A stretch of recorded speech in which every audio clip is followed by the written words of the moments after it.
Kjo javë nisi me një ftesë që tolloviti Shqipërinë, mund të thuhet tani, një ftesë përtej protokolleve zyrtare dhe me një domethënie shumë të fortë politike, po edhe historike sipas meje për Shqipërinë. Presidenti i Shtetit Bashkuara, Donald Trump, më dërgoi këtë ftesë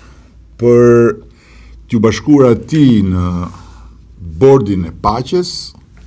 një organizëm i ri ndërkombëtar i themeluar po prej tij, dhe për të pranuar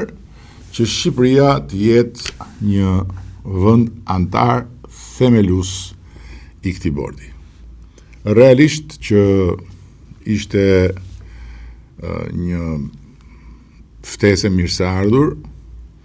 por edhe pse nuk e dyshoja që do kishte zhurmë dhe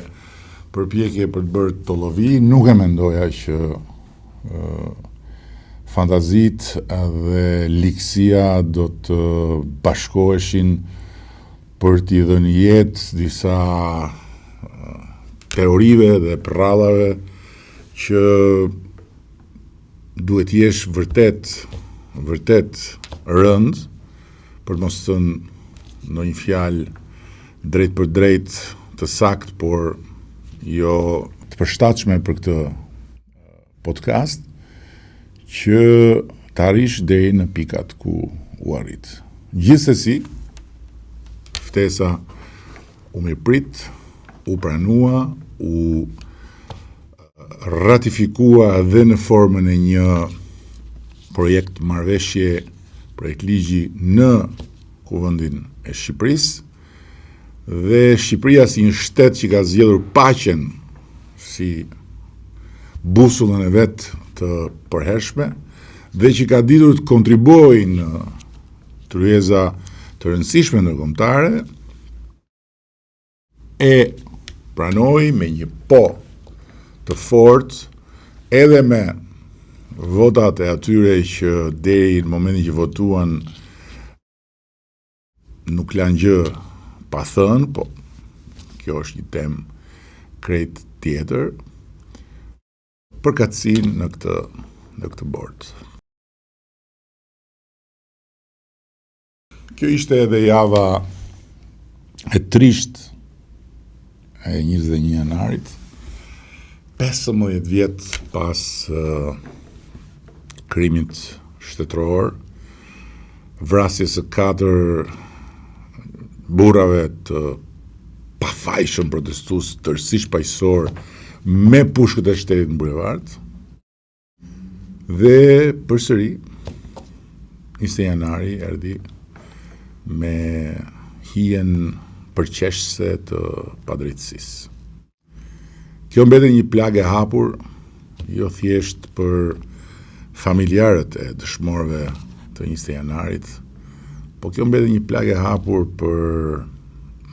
moralin e drejtësisë në Shqipëri dhe për themelet e drejtësisë së shtetit shqiptar.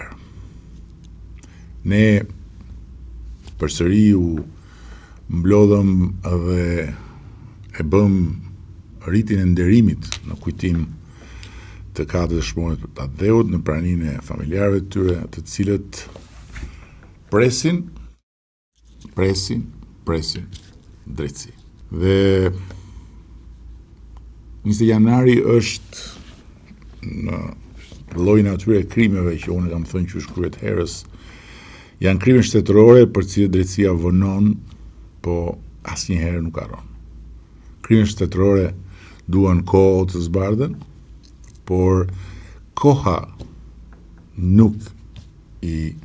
zhbën dot nga kujtesa dhe nga tryeza e njerëzve të drejtësisë. Dhe shpresoj që Spaku, i cili prej 6 vjetësh ka marrë jetë, gëzon mbështetjen e padiskutueshme dhe ka pasur gjatë gjithë kohës inkurajimet më të sinqerta për të shkuar përpara, për të luftuar për të vendosur drejtësinë, përfundimisht në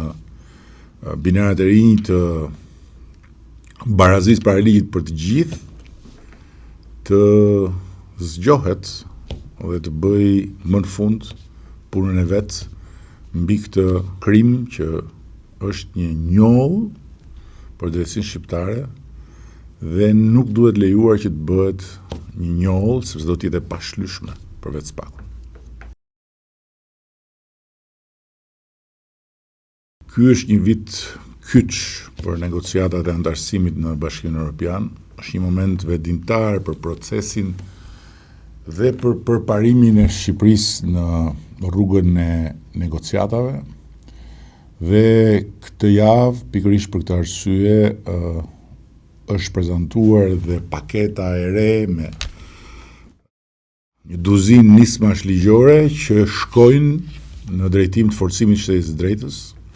rritjes transparencës dhe parafrimin të teshëm të legjislacionit me standardet e Bashkimit Evropian, dhe këto janë nisma që përfshin fusha thelbësore si lufta kundër korrupsionit, mbrojtja e drejtave të njerëzit, forcimi i institucioneve, dhe nuk janë thjesht detyrime në letër, që natyrisht janë edhe detyrime në kartën e ligjit që burojnë nga negociatat, por janë dhe një investim i mëtejshëm në besimin e qytetarëve dhe në funksionimin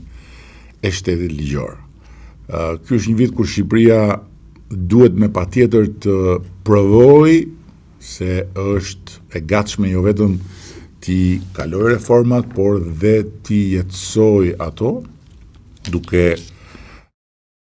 pasur parasysh që të gjithë çdo ditë në çdo hap se ky moment nuk mund të humbet. Këtë javë ka nisur edhe një tur dëgjesash publike i ministrit të rritë bujqësisë me fermerët në të gjithë vendit, që ka si qëllim hartimin e skemës kombëtare të 2026. Pra, kanalizimin e të gjithë buxhetit dhe të gjitha burimeve të financimit të bujqësisë, duke hartëzuar të gjithë hapat së bashku me fermerët.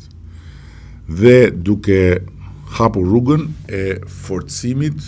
të gjitha urave që ne kemi ngritur me komunitetin